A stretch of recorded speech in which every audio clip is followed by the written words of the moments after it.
시청자 여러분 안녕하십니까? 한 주간의 교계 뉴스와 함께하는 C채널 리포트 플러스입니다. 세상과 더불어 살면서 구별되는 삶을 산다는 것은 그리스도인들에게 항상 고민거리입니다. 크리스천이 사회적 역할을 감당하고 환경과 조건을 넘어서 철저한 소명의식을 가져야 한다는 제언이 이어지고 있습니다. 조홍현 기자가 보도합니다. 예수 그리스도를 믿는 성도들이 그리스도인으로서 어떻게 이 땅 가운데 빛과 소금의 삶을 살 수 있을까? 마음속에 질문은 많지만 같은 교회의 성도들끼리도 이 문제를 구체적으로 나눠보기란 쉽지 않습니다.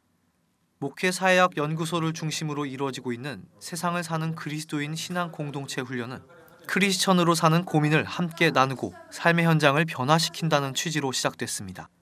교회가 개인의 신앙에만 몰두할 것이 아니라 예수님의 소명을 가지고 더 좋은 사회를 만들어가는 일에 이바지할 수 있는 길을 모색하자는 것입니다.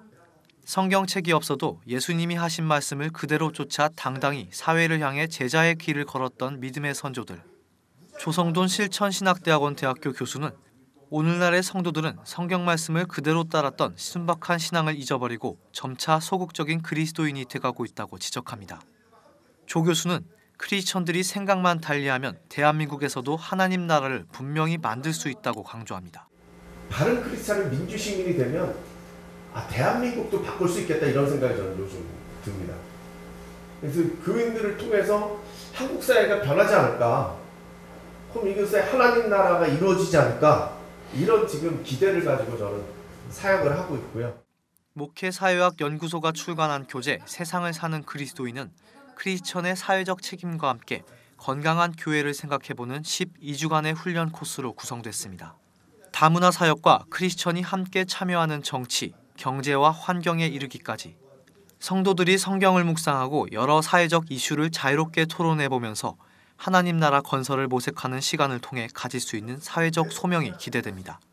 정재영 실천신학대학원 대학교 교수는 한국교회가 성도들에게 구원 확신에 대해서만 강조하지 말고 구원 이후의 과정에 대해서 가르쳐야 한다고 밝혔습니다. 일상생활의 영역에서, 사회생활의 영역에서 모든 삶의 분야가 하나님의 영광이 드러나야 될 공간이라고 합니다. 종교개혁의 정신을 이어받아서 만인제사장으로 우리가 살아야 되는데 그런 부분이 너무나 약하고 많은 한국교회들이 놓치고 있는 것이 아닌가. 예수님께서 선포하신 하나님 사랑과 이웃 사랑, 그리고 그것을 실천하는 교회, 참석자들은 그리스도인이라는 이름으로 이 세상을 살면서 다시금 하나님 나라를 꿈꾸는 책임 있는 소명자가 되길 다짐했습니다. C채널 뉴스 조홍현입니다. 고층 빌딩이 늘어선 도심 한복판에서 매주 점심시간에 드려지는 직장인 예배가 있습니다. 직장 생활의 활력소가 되고 직장 복음화에도 큰 역할을 감당하고 있는 직장인 예배 현장을 김효정 기자가 전해드립니다. 점심시간을 맞은 직장인들이 거리로 쏟아져 나오는 수요일 정오. 달콤한 휴식 대신 예배를 통해 주님을 만나고자 모인 200여 명의 직장인들로 정동제일교회 예배당이 가득 찼습니다. 말씀을 들으며 위로를 받고 삶에서 만나는 어려움을 해결하게 되는 소중한 시간입니다. 좋다고 좋으니까 오는 거지. 갖다가 그 은혜들을 많이 받고 여기 와가지고 저는 뭐냐면은 죽는 줄 알았는데 지금 이렇게 70이 넘도록 지금 봉사하면서 살고 있잖아요. 그러니까 하나님 은혜, 하나님은 살리시는 분이구나 하는 생각이 돼가지고 저는 막 기뻐서 안 올 수가 없는 거죠. 그러니까 이런 말씀이 또 좋고 그래서 이런 또 주위에 있는 좋은 분들을 또 만나고. 예배 후에는 교회 봉사자들이 정성껏 준비한 점심 식사가 제공되고 직장인들은 영적 충전뿐 아니라 육적인 위로도 받습니다. 정동제일교회뿐 아니라 세문안교회와 영락교회 등 도심교회들이 매주 점심시간을 이용해 직장인들을 위한 예배를 드리고 있습니다. 직장이 예배 처소가 되는 경우도 있습니다. 강동구청 직장선교회는 매주 수요일 구청 안 공간을 활용해 예배를 드리고 있습니다. 강동구 교회연합 목회자들의 인도로 매주 은혜로운 말씀이 선포됩니다. 1981년 직원 서너 명이 모여 시작한 예배에는 이제 강동구청 직원 80여 명이 참석하고 있습니다. 교회를 다니지 않는 구청 직원들의 참여율도 높아 직장 복음화에도 큰 역할을 감당하고 있습니다. 예배 나오시는 분들 중에는 교회에 소속돼서 믿음의 생활을 하고 있는 분들도 있지만 또 믿음이 없이 그냥 예배에 참석하는 분들이 있어요. 그래서 참 직장 선교회가 이게 필요한 게 이런 그 어떤 뭐 선교 사명 중에서 이제 직장에서 일하는 시간이 더 많잖아요. 우리가 이제 가정이라든가 뭐 그런 데보다. 그러니까 꼭 필요한 거라고 생각을 하고. 이정훈 강동구청장 역시 바쁜 일과 중에서도 직원들과 함께 예배를 드립니다. 이 구청장은 일터에서 드리는 예배를 통해 직원들의 만족도가 높아지고 일의 능률도 향상됐다고 말했습니다. 여기가 일터입니다. 일터에서 예배를 드리는 거는 또 특별한 의미가 있다고 생각을 합니다. 그 하나님을 이렇게 섬기는 그런 가르침들이 일터에서 이렇게 이어졌을 때 우리 구청 공무원들이 또 주민들을 더 잘 섬길 수 있다고 생각되기 때문에 일주일에 한 번씩 우리 하나님을 믿는 신우의 우리 회원들이 이렇게 모여서 하나님을 경배하고 또 기도드리는 것은 또 큰 행복이라고 생각합니다. 직장인 예배가 삭막한 생활 속 지친 직장인들의 영혼을 위로하고 직장 복음화의 열매까지 거두고 있습니다. C채널 뉴스 김효정입니다. 낙태죄 폐지 반대 국민연합 등 44개 단체가 지난 20일 헌법재판소 앞에서 기자회견을 개최하고 현행 낙태법을 유지하라고 촉구했습니다. 주최 측은 낙태죄 폐지 요구자들이 태아가 사람임을 부인하고 있다면서 낙태죄가 폐지된다면 대한민국의 생명윤리가 무너지는 결과를 초래할 것이라고 호소했습니다. 이어 낙태죄 폐지를 지지한 국가인권위원회에 대해 중립을 지켜야 할 국가기관이 부당한 정치적 압력을 행사한 것이라고 지적하며 전형적인 권력형 적폐 행위라고 규탄했습니다. 기독교 대한성결교회가 제113년차 총회 임원 후보 등록을 마감했습니다. 기성총회는 지난 15일부터 20일까지 진행된 기성 제113년차 총회 임원 후보 등록 결과 총회장 후보에 현 부총회장 류정호 목사가 등록을 마쳤다고 밝혔습니다. 부총회장 후보에는 지형은 성락교회 목사와 한기채 중앙교회 목사가 등록을 마쳤습니다. 장로 부총회장 후보에는 정진고 신광교회 장로가 단독으로 입후보했습니다. 기성총회는 다음 달 3일 총회 본부에서 전체 입후보자 모임을 갖고 기호 추첨을 진행할 예정입니다. 총회장과 부총회장은 오는 5월 28일부터 3일간 서울신학대학교에서 진행되는 기성 제113회 총회에서 결정됩니다.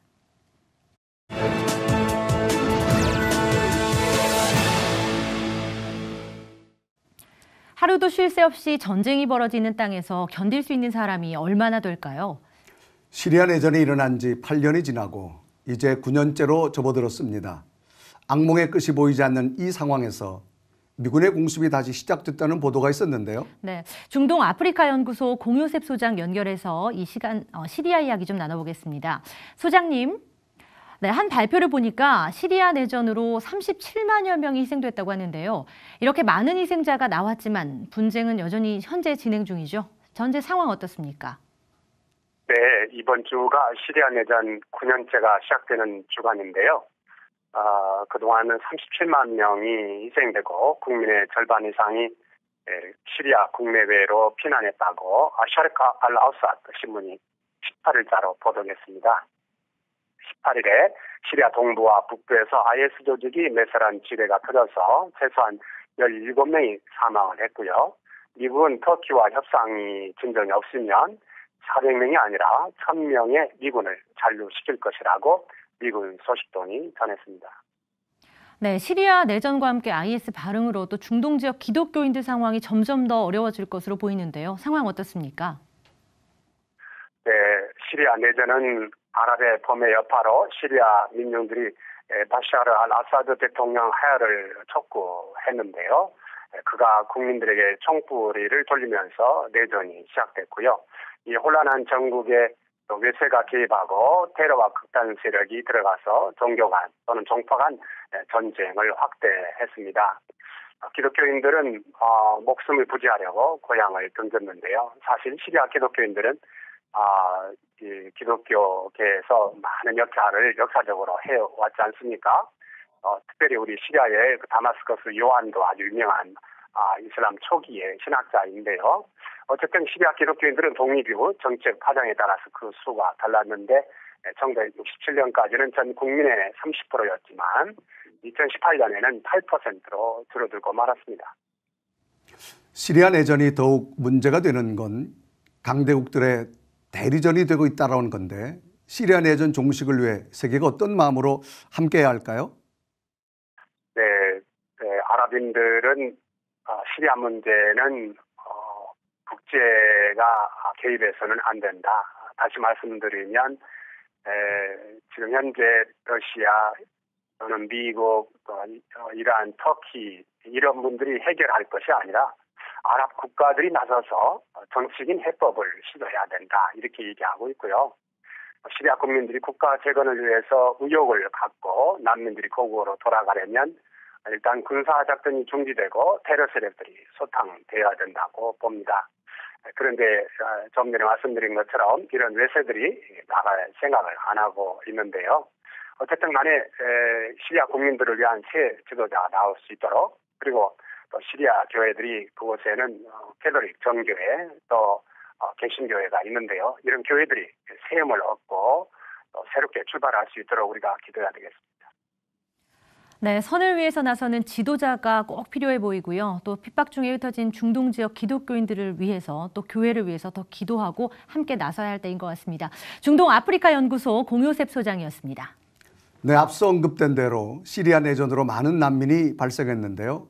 난민들은 유럽과 다른 나라로 흩어졌습니다. 그런데 놀라운 일은 이런 고난을 통해 무슬림에게 복음이 전해지고 있다는 겁니다. 네, 바울이 아테네에서 이방인에게 복음을 전했던 것처럼 2000년이 지난 지금 그리스에서 그런 일들이 지속적으로 일어나고 있습니다. 그리스에서 전해온 소식입니다. They're coming by the tens of thousands. Refugees and migrants fleeing war and hardship in their home countries, seeking refuge and a more promising future. Greece is their first stop in Europe. I came to Greece with no purpose in mind. Not for money, not for wealth. I just want to forget what happened to my children. I want to live in a safe place and forget my children. In 2015, a sniper in the Syrian civil war killed Amal's husband. A week later, while still grieving his death, she traveled to see her sister. I left my sons at home and went to visit my sister, who lives 7 hours away. Her husband had just passed away. I went to comfort her. ISIS members came in the house at night while my sons were sleeping and slaughtered them. Traumatized, Amal left the hurt and heartache of Syria behind. She made her way to Turkey and then Greece. Alone in a strange land, Amal, which means hope in Arabic, soon lost hope. I have no one to talk to. I feel like my head is going to explode. I cannot sleep if I do not take a sleeping aid. I'm not used to being alone. I'm used to having my sons around me. Around that same time, other refugees found a caring family at the Apostolic Evangelical Church of Thessaloniki. We saw that need coming to our door, coming to our city, and we had to react. As a part of that outreach, a volunteer named Katie approached Amal. I sat down next to her and I hung her and I said, "It's okay to pray with you in God?" And she said, "It's okay." When Katie saw me, she hugged me and helped me. She took me to church where I showered and she gave me clothes. When I visited the church on Friday, I felt so comfortable and I slept that night without taking a sleeping pill. I was so happy. I loved the program. Everything I heard was so true. It's all in the Bible. It was a happy day for me. Afterward, Amal underwent an operation to remove a spot on her liver. She then told CBN News how the experience grew her faith. It's true that my children were taken away, but God stood by me when I needed Him during the surgery. After surgery, my connection with God became stronger because I got to the church more often and I could trust God. This is the only thing that matters. As a result, Amal made a big decision, then demonstrated her commitment to Christ. I was baptized because I trust God so much. The United Nations placed Amal in an apartment along with a Muslim family. Although she would prefer to share housing with a Christian widow like herself, Amal told us she wants God to use her where she is. I want to show God's love to others here and be an example to people. I'm praying that I'll forget my pain and experience a new, healthy life full of joy. And after visiting regularly with Amal, her new friend Katie is optimistic for the future. Amal means hope. And I think nothing is by chance. Yes, I think there is hope. There is hope for Amal. Gary Lane, CBN News, Thessaloniki, Greece.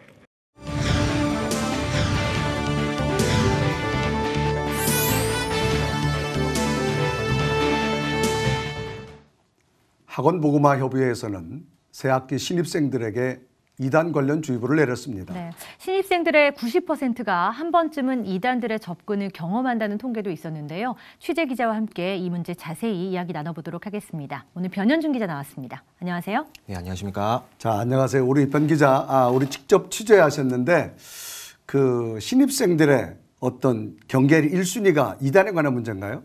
네, 신학기는 동기들과 선후배들 간의 우정을 쌓는 기간입니다. 하지만 정말 주의해야 할 점도 있습니다. 신학기면 더욱 기승을 부리는 이단 문제인데요. 최근에는 이단의 종류도 많고 자신들의 정체를 쉽게 알아보지 못하도록 교묘하게 포교 전략을 펼치는 경우가 많아서 미리 정보를 파악해 놓지 않으면 피해를 볼 가능성이 큽니다. 네, 좀 걱정이 되는데요. 이단들도 종류가 굉장히 많지 않습니까? 어떤 이단들이 좀 기승을 부립니까? 네, 학원 복음화 협의회 발표에 따르면 각별히 경계해야 할 이단으로 국제청소년연합 IYF와 신천지예수교 증거장막 성전, 그리고 하나님의 교회 세계복음 선교협회를 꼽았습니다. 이 단체들은 모두 대한예수교 장로의 통합과 합동 등 주요 교단으로부터 이단 판정을 받았고요. 네. 이외에도 기독교 복음 선교회 JMS와 여호와의 증인, 그리고 대순진리회 등의 단체가 주목해야 할 이단으로 꼽혔습니다. 말씀드린 단체들이 자원봉사와 문화생활, 그리고 성경 공부, 설문조사, 영어 강습 등으로 포장의 포교 활동을 펼치고 있기 때문에 학생들이 미혹당하고 있는 실정입니다. 네, 각별한 주의가 참 필요할 텐데 유독 왜 신학기에 이런 이단들이 기승을 부릴까요? 네, 신학기에는 동아리 가입이 조금 활발해지고 경계감이 줄어든다는 특징이 있죠. 신입생들이 또 모든 게 낯설다는 점을 이용해서 그것을 약점으로 삼고 신학기를 최고의 포교 찬스로 삼아서 화력을 집중하고 있습니다. 네, 조금 더 조심해야 될 필요성이 있네요. 어떻게 하면 좀 피해를 줄일 수 있겠습니까? 예, 이단별로 포교법들이 조금 다른 특징들이 있습니다. 적을 알고 나를 알면 승리할 수 있겠죠. 그 방법을 미리 알고 접근을 차단하면 피해를 줄일 수 있겠습니다. 네. 자, 이단별로 어떤 그 접근 방법이 유형화된 것이 있을 것 같은데 어떤 게 있을까요? 예, 먼저 JMS를 소개하겠습니다. JMS는 여대생들에게 모델이나 스튜어디스를 권유하면서 접근을 합니다. 주로 여대생이 포교 대상이기 때문에 여학생들은 각별한 주의가 필요하겠고요. 그리고 대학교에서 가장 기승을 부리는 대표적인 이단 IYF가 있습니다. 이들은 구원파 박옥수 계열로 한 번 죄사함을 받으면 다시는 회개할 필요가 없다는 그런 교리로 주장을 하는데요. 네. 대학교 곳곳에 영어 말하기 대회나 해외 자원봉사, 그리고 전시회 등 포스터를 붙여서 학생들을 미혹하고 있습니다. 비행기 값 정도의 저렴한 비용으로 1년 동안 해외 봉사를 갈 수 있다고 하니까 아무래도 좀 학생들이 혹하는 경우가 있는 것 같습니다. 네, 젊은이들이 좀 굉장히 예민한 부분을 건드리고 있어서 더 좀 걱정이 되는 바가 있는 것 같아요. 그 외에 이단들도 좀 조심해야 될 부분들이 있을 것 같은데 어떻습니까? 네, 교주 이만희를 보혜사 그리고 말씀의 목자라고 부르는 이단 신천지도 활발한 활동을 펼치고 있는데요. 위장 설문이나 심리조사를 통해서 연락처를 확보하고 포교하는 전략을 취하고 있습니다. 선교단체나 일반 동아리 그리고 교회까지 위장해서 침입하는 공격적 포교 방식이 특징이고요. 시나리오를 만들고 배역까지 정하는 등 치밀한 포교 전략을 갖고 있는 만큼 각별한 주의가 요구됩니다. 네. 일단 관계를 가지게 되면 이후에는 다른 관심사로 또 접근을 하고 관계성을 유지하면서 자연스럽게 성경 공부로 이어지는 특징이 있습니다. 네. 그리고 사망한 안상홍을 아버지 하나님으로 믿고 단길자를 어머니 하나님으로 믿는 하나님의 교회도 있습니다. 네. 이들은 설문조사를 빌미로 십계명에 나오는 안식일은 무슨 요일일까요 등의 계리를 이제 포교로 방식을 접근을 하는데요. 네네. 둘씩 짝지어 다니면서 신학생으로 좀 위장을 하고 설문조사, 태블릿 PC 등을 통해서 포교하는 게 특징입니다. 네. 자, 굉장히 이단들이 다양한 방법을 참 우리가 알아봤는데요. 아무리 조심한다고 해도 이 한계가 있는 것 같아요. 어떤 개인적인 조심이 가장 중요할 것 같은데 어떤 다른 방법은 없나요? 네, 이번에 제가 취재를 하면서 알게 된 좀 새로운 사실이 있습니다. 네. 바로 학교별로 이단 대처를 위해서 스스로 팀을 꾸려서 활동을 하고 있었다는 것인데요. 학교별로 대처 방법과 형태도 굉장히 다양했습니다. 가장 먼저 제가 그 성결대학교 이단 대책위원회를 소개하겠습니다. 이대 위원장을 직접 만나봤는데 어떤 활동 펼치고 있는지 직접 만나보시죠. 그래서 이 SNS를 통해서 접근을 해서 그 제보를 많이 받고 이렇게 활동을 하는 게 있습니다. 그래서 한 가지는 또 신천지 분들이 여기 학교 주변에서 많이 포교를 합니다. 그 정문에서 포교도 하고 또 여기 대학로에서 포교를 하는데 그때마다 감사하게도 그 다른 학우분들께서 이렇게 SNS를 제보를 해주시면 저희가 직접 가서 대응하기도 하고 또 학교 교목실로 또 신고를 해서 법적으로 대응할 수 있도록 또 도움을 드리고 있는 상황입니다. 세미나 하기도 하고 어떤 책자를 나눠드리기도 하고 또 저희가 어떻게 하면 대응할 수 있는지 1대1로 또 상담을 하는 그런 사역도 하고 있습니다. 네, 학생들이 굉장히 큰 역할을 하고 있네요. 좀 용맹하게도 느껴지는 것 같은데요. 이대위라고 했죠. 어떤 활동들을 하고 있습니까? 예, 성결대학교 이대위는 페이스북 페이지를 통해서 학생들에게 이단에 대한 소식을 지속해서 제공을 하고 있었습니다. 네. 또한 카드 뉴스를 제작해서 이단에 대한 소식을 보다 쉽고 재미있게 학생들에게 제공하고 있고요.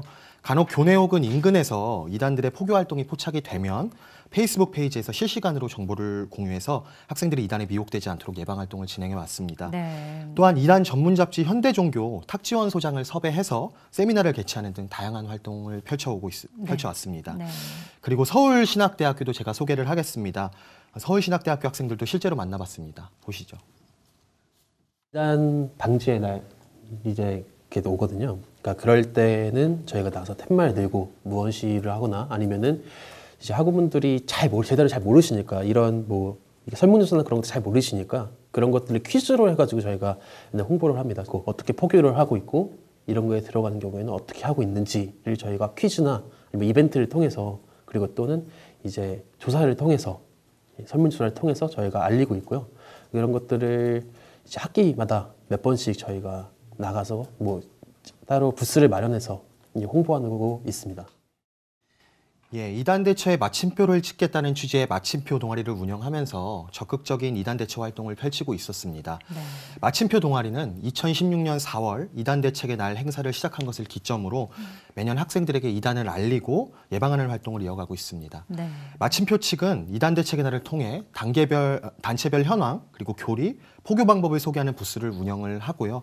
그리고 나아가서는 이단 대책의 날에 맞춰 채플 시간에 이단 세미나를 진행하면서 학생들이 경각심을 가질 수 있도록 힘을 쓰고 있습니다. 마침표 동아리의 노력으로 서울신학대학교 학생들은 이단에 대한 굉장히 많은 관심이 들었다고 합니다. 네. 자, 우리 변 기자 이야기를 들어보니까 학생들이 직접 이단에 대처하고 나가는 모습이 참 대견하기도 하고 안쓰럽기도 한데 또 다른 것도 또 있나요? 네, 백석대에 이단 옆차기 동아리가 있습니다. 이단 옆차기 동아리는 매주 목요일에 모여서 이단들의 잘못된 교리와 포교 방법을 연구하고 있습니다. 네. 뿐만 아니라 격주로 교내를 순찰하면서 이단들이 불법으로 부착한 포스터를 제거하기도 하고요. 이외에도 교내외에서 이단들이 학생들을 포교하는 현장이 목격되면 즉시 교목실과 협력해 제재하고 있습니다. 이단 옆차기 동아리의 꾸준한 활동은 실제로 백석대의 이단 대처에 큰 영향을 미친 것으로 알려져 있고요. 마지막으로 전교생이 이단 대처에 힘쓰는 한국성서대학교도 있습니다. 한국성서대학교는 타 학교처럼 이단 대책위원회가 있지는 않습니다. 그러나 교목실의 적극적인 이단 예방 교육을 통해서 전교생이 이단 대처에 힘을 모으고 있는데요. 성서대학교 정문 건너편에는 신천지 서울 야고보 지파가 위치해 있습니다. 지리적 특색 때문인지 신천지 측 신도들이 매일같이 학교 앞을 찾아와서 학생들을 노골적으로 포교하는 일이 빈번합니다. 네. 학교 인근에 이단들이 활동하는 것이 목격이 되면 채플이 끝나고 이단들이 포교하고 있다는 사실을 광고하면서 이 일을 막고 있습니다. 네, 이름도 굉장히 재밌어요. 백석대는 이단 옆차기 동아리고요. 뭐 성서대학교 같은 경우에는 교목시가 굉장히 또 연계해서 다양한 활동을 진행하고 있는데요. 이단들이 정말 많이 기승을 부리고 있습니다. 이런 상황에서 학생들이 저는 좀 희망처럼 느껴지는 것도 사실인데요. 직접 취재를 하시고 많은 학생들을 또 만나보셨잖아요. 마지막으로 좀 나누고 싶은 기도 제목이 있을 것 같아요. 예, 보셨듯이 이단들의 그런 신학기 캠퍼스 포교에 맞서서 각 학교 학생들이 힘을 좀 모으고 있었습니다. 아쉬운 점이 있다면 이런 캠퍼스별 이단 대처 활동이 주로 기독교 학교에서 진행됐다는 점이었습니다. 네. 일반 대학교 경우에는 종교의 자유를 그런 인정하는 현실 앞에서 적극적으로 이단 대처 활동하는 것이 어려움에 있어서 네. 기독교 학교에 비해 좀 이단에 포교되는 사례가 많다는 아쉬움이 있었고요. 네. 또한 이대위 학생들의 공통된 이야기는 바로 지원 부분이었습니다. 성결대학교 서울신학대학교 이대위는 정식 동아리로 인정을 받지 못하고 있습니다. 네. 대부분 자비량으로 활동을 하고 있기 때문에 조금 많은 어려움이 있습니다. 이단 대처라는 것이 복음을 수호하는 것이라는 점을 교단과 학교 측에서 좀 더 인식을 하고 인정을 하고 많은 지원이 필요하지 않을까 하는 아쉬움이 듭니다. 네. 네, 성경은 이단에서도 보면 하나님 나라를 유업으로 받지 못할 거라고 분명히 기록되어졌는데 어떤 이단을 분별하기 위해서는 영적으로 깨어 있어야 하고 또 허탄한 데 마음을 품지 않는 그런 믿음의 공동체가 되어져야 될 것 같습니다. 자, 우리 변 기자 이단 많이 파헤쳤는데 수고 많았습니다. 네, 감사합니다.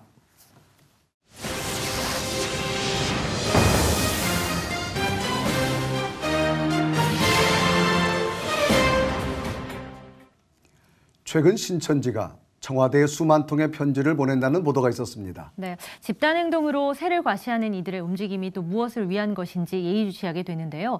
오늘 이슈를 보는 창에서는 신천지를 상대로 청춘 반환 소송을 진행 중인 전국 신천지 피해자연대 홍현호 장로님 모시고요. 말씀 나누겠습니다. 안녕하세요. 안녕하세요. 네, 먼저 앞서서 말씀드린 신천지가 청와대에 보낸다는 그 민원 편지부터 좀 짚고 가야 될 것 같습니다. 대표님, 어떤 내용으로 청와대 민원까지 넣는 겁니까?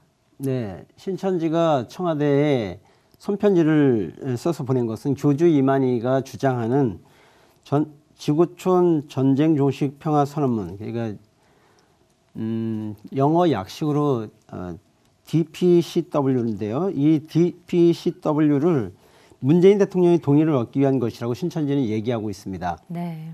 그러나 이는 시한부 종말론 신천지와 교주 이만희를 위장하여 평화의 사자를 포장하기 위한 전략에 불과하다고 보고 있습니다. 신천지는 손편지에 문재인 대통령이 DPCW를 지지하지 않는다면 세계 평화에 동의하지 않는 것으로 간주하며 후대 전쟁을 원하는 대통령으로 기억될 것이라는 내용도 포함되고 있습니다. 신천지는 교주 이만희가 주장하는 지구촌 전쟁 종식 평화 선언문은 신천지의 실상 교리와 연결되고 네.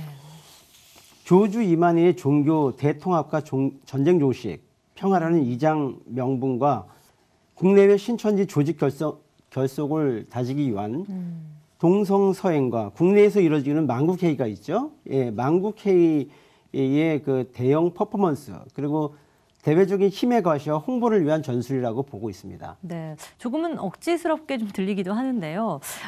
굉장히 좀 적극적인 행보를 보인다는 생각이 들어요. 이래서 그런지 피해자 연대 쪽에서도 또 적극적으로 대처를 하시는 걸로 알고 있는데요. 최근에 조금은 색다릅니다. 이름이 청춘 반환 소송입니다. 예, 진행하고 계시는 보도가 굉장히 많이 나오고 있는데 국내에서 이단을 상대로 소송하는 것이 첫 사례지 않습니까? 네, 맞습니다. 청춘 반환 소송은 일본에서 90년대에 워낙 통일교 피해가 심해서 일본 정부 차원에서 피해자들을 돕기 위해서 전국의 변호사 단체가 결성됐고요. 그리고 그 청춘 반환 소송을 진행해서 승소한 판례를 모범 사례로 꼽고 있습니다. 네. 2년 전에 우리 한국에서는 전편 고문 변호사와 우리 임원들이 일본을 직접 방문해서 네. 법정 소송에 따른 자료 수집과 정보를 교류했고요.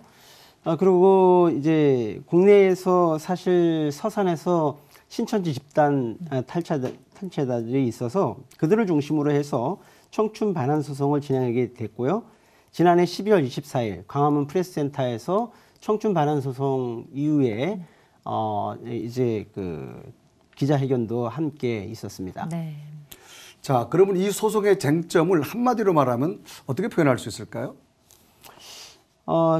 이 청춘 반환 소송의 쟁점을 한마디로 얘기한다면 신천지의 기망행위 그리고 그 피해자들의 실질적인 피해로서 사기 포기에 속아서 신천지 교리에 세뇌돼서 인생을 허비한 심적 그리고 물적 피해 보상을 요청하는 손해배상 청구 소송이라고 보면 되겠습니다. 특별히 청년들이 피해를 사실 이제 청년들이 당하는 그 피해는 심각한데요. 네. 국가의 미래이며 가정의 희망인 청소년들이 시한부 종말론에 빠져서 가출, 학업 포기, 직장 포기, 또 가정주부는 뭐 이혼까지도 불사하는 그런 신천지 포기에 올인하는 것입니다. 국가와 이 사회를 위해서 열심히 공부하고 일하면서 성장해야 될 우리 청소년들이 중요한 시기에 모든 것을 빼앗기는 것입니다. 굉장히 또 청년들이 피해가 많다 하니까 마음이 조금 더 아파오는 것도 있을 것 같은데요. 이 소송 말고도 형사고발 함께 진행하고 계시죠? 어떤 내용인가요? 네. 지금 신천지 교주 이만희와 그리고 세계여성평화그룹 전 대표 김남희에 대한 특정경제범죄 가중처벌법 위반에 대한 횡령과 배임, 그리고 종교 사기, 그리고 부동산 실명법 위반에 대한 형사소송을 하는 것입니다. 중요 사안임에 이게 지금 저희가 특별히 이제 경기 남부경찰청에 소장을 냈는데요. 이번에도 역시 지난번과 똑같이 가천경찰서로 사건이 이관되었고요. 경찰서 가천경찰서 경제과에서 피해자들이 고소인 조사를 이미 받았습니다. 그리고 피고소인 김남희는 외국에 있는 것으로 파악하고요. 교주 이만희는 곧 경찰서에서 소환할 예정이라고 지금 하고 있습니다. 네. 저희 C채널 보도팀에서도 사실 이 경찰서 현장에 직접 가서 좀 취재를 했거든요. 대표님도 함께 계셨는데 중간에 좀 어려운 과정들도 있었다고 들었어요. 이 소송이나 이런 수사 과정이 원활하게 진행되고 있다라고 좀 표현해도 될까요? 어떨까요? 그건 좀 두고 봐야 되겠는데요. 네.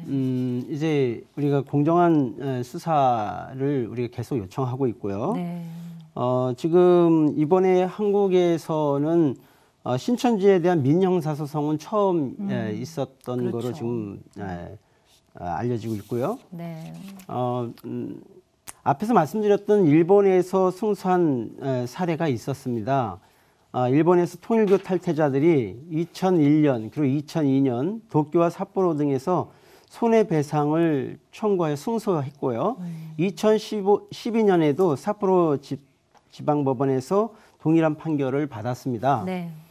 당시 재판부는 사회적 통념으로 비춰봤을 때 종교활동의 방법과 수당 등 이제 행위가 부당하다고 판결을 했고요. 상대방에게 손해를 끼칠 수 있다는 종교의 자유가 있다 하더라도 위법성이 있는 것으로 판단해야 된다고 판결한 것입니다. 신천지 사기 포교 이게 굉장히 심각한데요. 이 기망행위로 속아서 신천지 교리에 세뇌당하는 것은 이미 개인의 인권과 종교 자유를 침해받은 것으로 사실 세뇌의 책임은 역시 신천지에 있다고 보고 있습니다. 네, 일본에서도 쉽지 않은 사례가 또 판례로 남아서 우리 소송에도 좀 긍정적인 역할을 해줄 수 있을지 기대를 모으고 있는 상황인 것 같아요. 좀 이 소송 과정도 저희가 좀 면밀히 지켜봐야겠다는 생각도 들고요.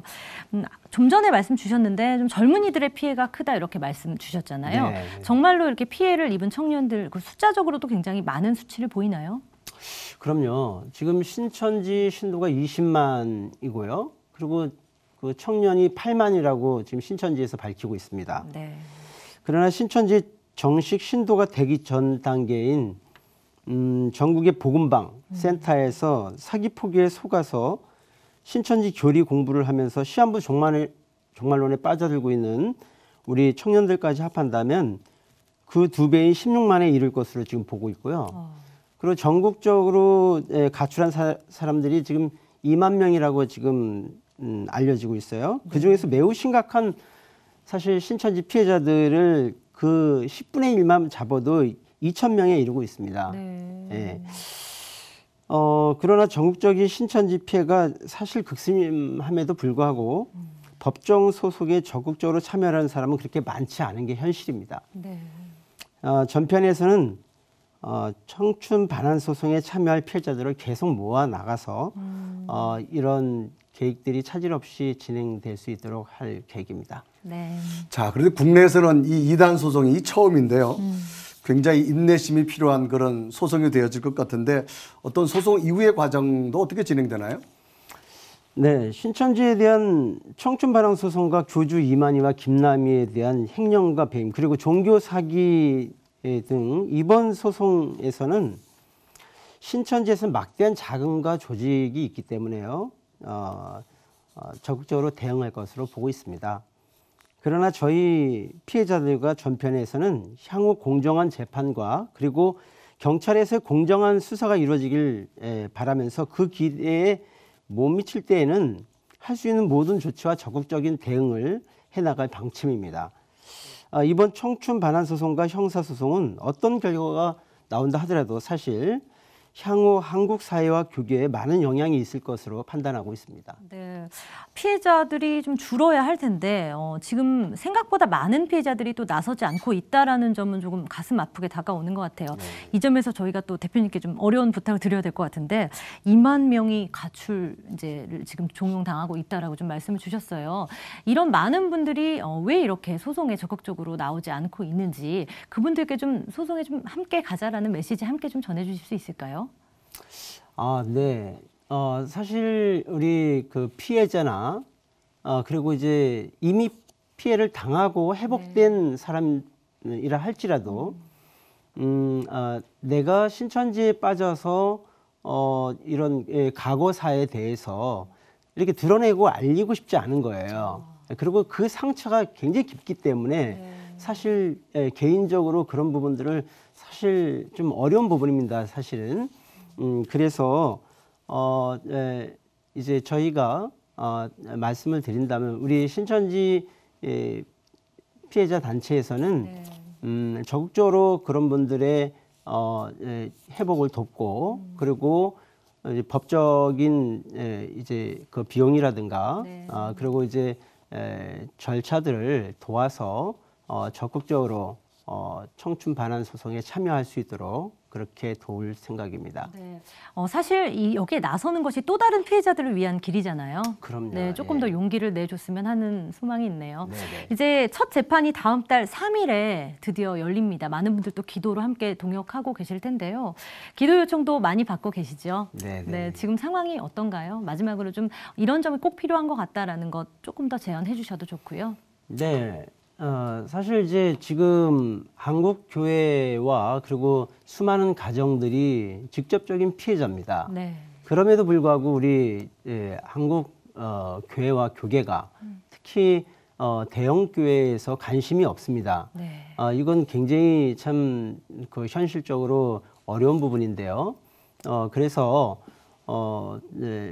실질적으로 우리 교계와 교회가 관심을 갖고 같이 기도하면서 그리고 또 돕고 그리고 후원할 수 있는 그런 구조가 되기를 바라고 있습니다. 소송비도 굉장히 많이 들지 않습니까? 어떻습니까?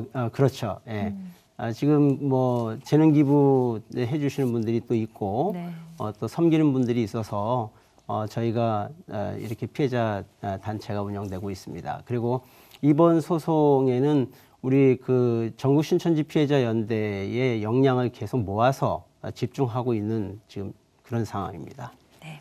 자, 한국에 참 이 젊은이들이 이단에 빠진다고 하는 것 참 가슴 아픈 일인데요. 앞으로 우리 교회가 좀 더 든든한 울타리가 되어지고 우리 장로님 하신 사역에 승리가 있기를 저희도 함께 기도하겠습니다. 오늘 말씀 감사합니다. 감사합니다. 예, 감사합니다.